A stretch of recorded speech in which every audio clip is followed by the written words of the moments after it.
mana farzandingiz qush boqgisi kelib qoladi. Mushuk boqgisi keladi.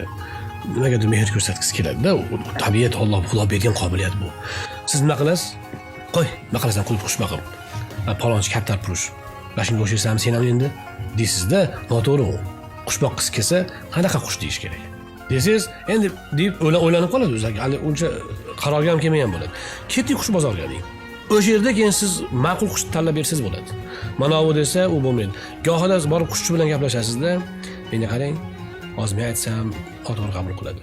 Mana u to'tini mashinaga o'tkazib yuboring. Shu to'tini maqtab bering shunga deysiz.